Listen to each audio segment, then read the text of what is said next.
السلام علیکم ورحمۃ اللہ وبرکاتہ۔ کیسے ہیں آپ سب؟ اللہ تعالیٰ سے دعا ہے کہ اللہ تعالیٰ آپ سب کو صحت سلامتی کے ساتھ رکھیں، آمین۔ آج الحمدللہ اللہ تعالیٰ کی دی گئی توفیق کے ساتھ ہم سورۃ القدر کی آیہ نمبر 4 پڑھیں گے۔ سٹارٹ کرتے ہیں اپنے لیسن کو۔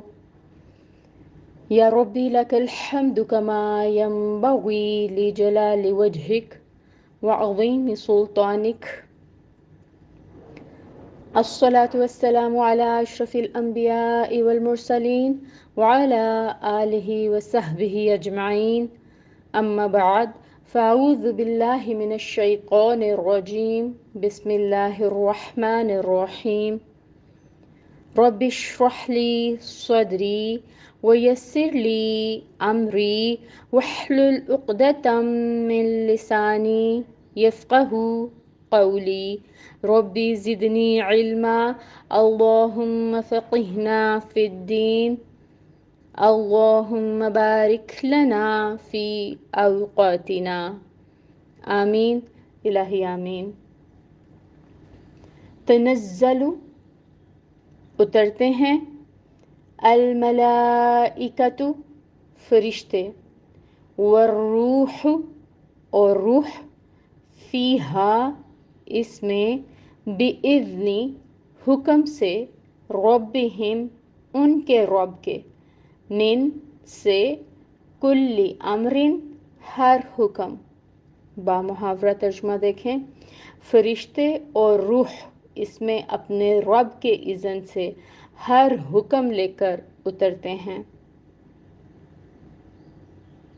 سب سے پہلے آ رہا ہے تنزل الملائکۃ والروح، اترتے ہیں فرشتے اور روح۔ روح سے مراد یہاں پر حضرت جبرائیل علیہ السلام ہیں، جن کو روح امین بھی کہا جاتا ہے، روح القدس بھی کہا جاتا ہے، اور ان کے فضل اور شرف کی بنا پر ان کا ذکر فرشتوں سے الگ کیا جا رہا ہے۔ سورۃ الشعراء میں آتا ہے 193 آیا، نزل بہ الروح الامین، یہ قرآن روح الامین لے کر اترے ہیں۔ ملائکہ میں شامل ہونے کے باوجود ان کے شرف کی وجہ سے ان کا الگ ذکر کر کے فرمایا، جس طرح سورہ بقرہ کی اس آیہ میں فرشتوں کے ذکر کے بعد حضرت جبرائیل کے مقام کی وجہ سے، ان کے شرف کی وجہ سے ان کا خاص طور پر الگ ذکر آتا ہے۔ سورۃ البقرہ 98 میں ہے، من کان عدوا للہ وملائکتہ ورسلہ وجبریل ومیکال فإن اللہ عدو للکافرین۔ جو کوئی اللہ اور اس کے فرشتوں اور اس کے رسولوں اور جبرائیل اور میکائیل کا دشمن ہو تو بے شک اللہ سب کافروں کا دشمن ہے۔ حضرت جبرائیل فرشتوں کے سردار ہیں اور اللہ تعالیٰ کے ہاں انہیں خصوصی مقام اور مرتبہ حاصل ہے۔ سورہ تکویر میں آتا ہے، ذی قوت عند ذی العرش مکین مطاع ثم امین۔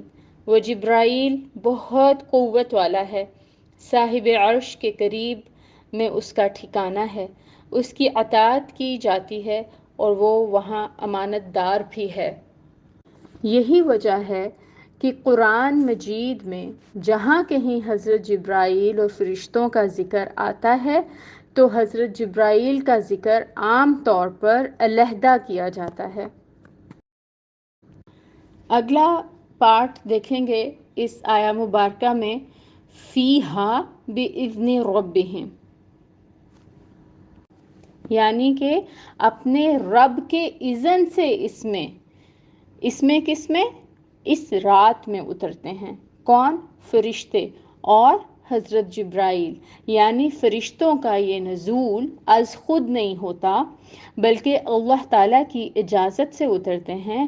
اللہ تعالیٰ انہیں حکم دیتے ہیں کہ زمین پر جاؤ اور اس کے اطراف میں گھومو، جہاں میرا کوئی بندہ میرے ذکر کی شمع روشن کر کے بیٹھا ہے اس کے پاس پہنچو اور اسے ہماری طرف سے رحمت کی بشارت دو اور اس سے مصافحہ کرو اور اس کے لیے مغفرت کی دعائیں مانگو۔ پھر آ رہا ہے من کل امرن۔ من کل امرن سے مطلب فرشتے لیلۃ القدر میں تمام سال کے اندر پیش آنے والے تقدیری واقعات لے کر زمین پر اترتے ہیں۔ بعض اسکالرز یعنی ملائکہ اور جبرائیل علیہ السلام اللہ تعالیٰ کے حکم سے ہر امر کے متعلق آئندہ سال میں جو کچھ ہونے کا فیصلہ ہو چکا ہوتا ہے وہ لے کر زمین پر اترتے ہیں۔ سورہ دخان میں لیلۃ القدر کے بارے میں خصوصی بات یہ بتائی گئی ہے، فیہا یفرق کل امر حکیم، کہ اس رات میں تمام پرحکمت امور کے فیصلے صادر کیے جاتے ہیں۔ یہاں پر لیلۃ القدر کی جگہ لیلۃ المبارکہ استعمال کیا جا رہا ہے۔